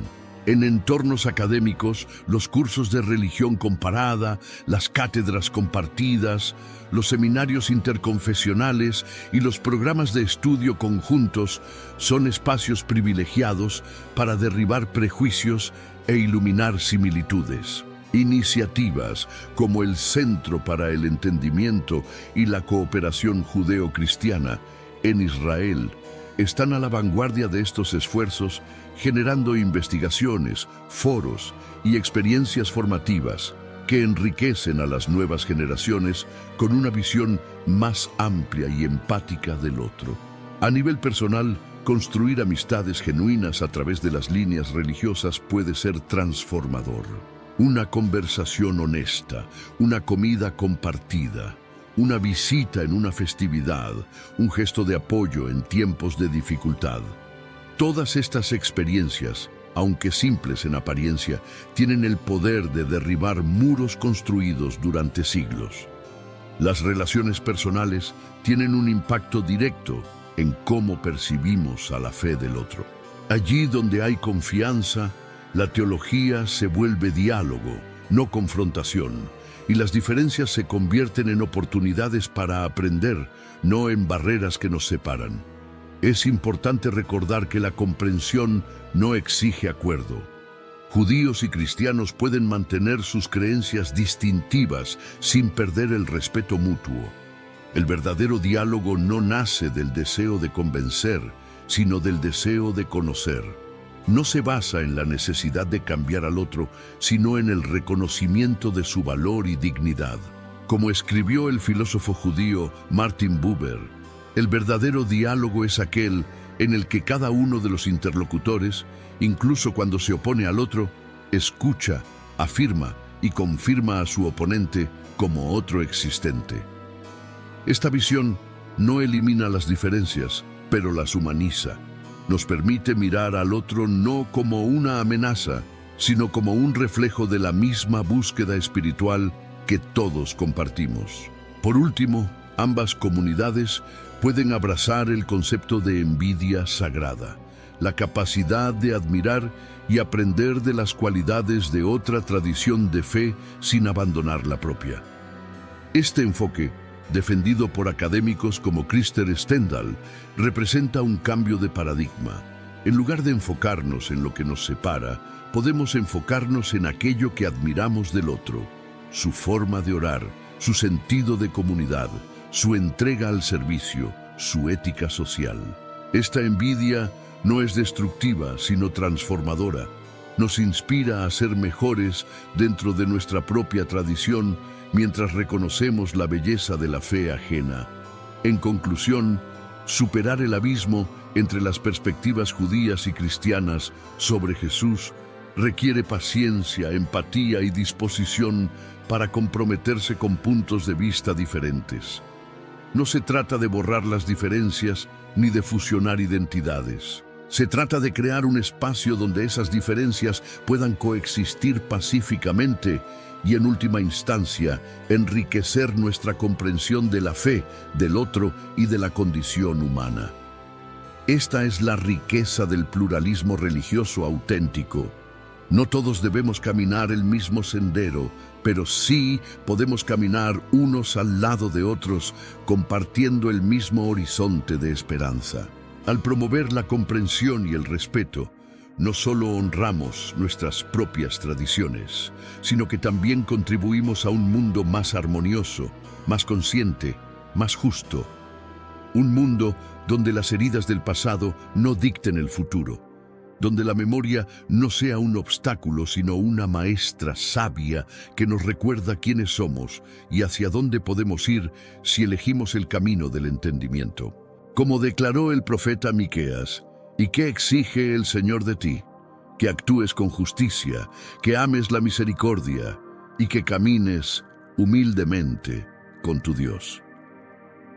Estas palabras no solo trascienden el tiempo, sino también las fronteras entre religiones. Son un llamado universal a vivir con integridad, con compasión y con humildad. Y en ese espíritu, de justicia, misericordia y humildad, podemos construir puentes de entendimiento que atraviesen incluso los abismos teológicos más amplios. Así que ahora, la pregunta es para ti. ¿Qué crees que es lo más importante para construir un diálogo respetuoso entre diferentes religiones? ¿Has tenido alguna experiencia de amistad o colaboración con personas de otra fe que te haya marcado? Nos encantaría leerte en los comentarios. Tu voz también construye este puente.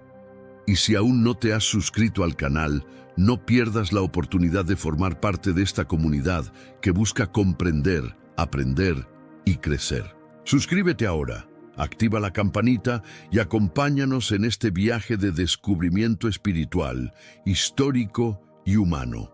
Además, no te olvides de ver el próximo video, donde continuamos esta reflexión con nuevas preguntas, nuevas perspectivas y nuevas historias.